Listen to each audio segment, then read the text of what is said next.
England has been one of the consistent performers on the world stage for so many years. They have played in all of the World Cups and they've done brilliantly. They've been champions in 2003 and they've been runners up three times over the years.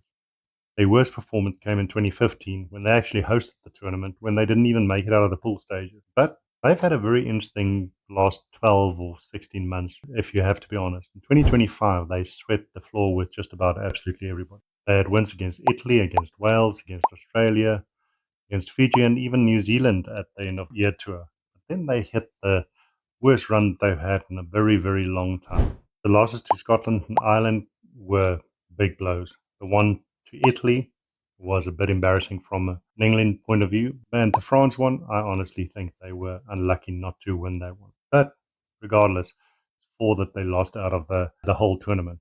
They do, ever sit with a very, very interesting squad, and that's the something that I think will really help them as they build up towards the 2027 World Cup. So they do have Mario Itoje would still be playing, Alice Genge is still playing, Underhill would still be crushing people in tackles.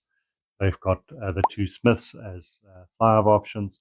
And then they've got some very exciting speedsters on the outside. On the one side, you've got Henry Arundel, and you've got Emmanuel Faiba Wabosa, who's actually just ridiculous in his own right.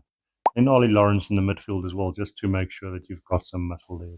The interesting thing is that out of the squad that they've announced recently, just in preparation as they start building up towards the World Cup, there were 21 of the players that had less than 20 caps for England. And that is a very rare thing to see. The good news, however, is that they've got those players now coming through the ranks and those players building up experience. So during the tournaments that they will be playing throughout the year, going into next year's Six Nations, hopefully a lot of those get closer to the 30 mark. And if you've got that with a balanced squad, you would really have the depth to take you through to another probably very impressive performance during the World Cup. When it comes to World Cup time, it's very rare that England doesn't form as one of the top teams in the tournament. And with the structures that they do have, a lot in place that actually works, a lot that is actually very solid and very strong that would serve them well going into the tournament next year. You just know that they are not going to be a walkover. So over the years, England have built up a win record of almost 56%. The only two countries that have really held them back has been South Africa and New Zealand, respectively. Both teams have been able to keep them way below the 50% margin, and that has really hurt them in a big way. Playing against the other nations around them, they've had some tough times against a couple of them over the years as well.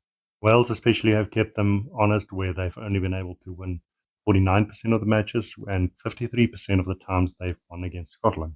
As I mentioned, however, they do have the super squad.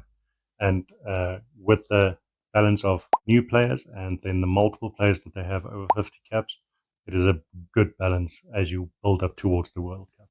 You don't have too old of a squad. You wouldn't have too many inexperienced heads when you get into the tournament. You'll be in a good place. With Steve Borthwick actually leading the charge, you've got a coach with massive experience, starting from the days where he assisted as a coach with Japan, the time that he spent coaching Bristol, and then as a forward coach for England, and then moving on to Leicester Tigers before he got the head coach gig is just testament to his pedigree as a coach. He is also surrounded by a number of coaches with a bit of an eclectic mix in the same way as the South African team has got. So they do have players there from a couple of countries that actually support them. They have some Scottish, Irish, and then coaches from New Zealand that help back him up and help him. And that gives them a lot more diversity in their approach in general. So England is probably going to be one of the top 4 or 5 contenders for the 2027 World Cup. And it would be interesting to see how they do with their run in over the next couple of months and how they give these new players a chance to really develop and get up to a level of experience that they need to be able to compete in those high pressure games.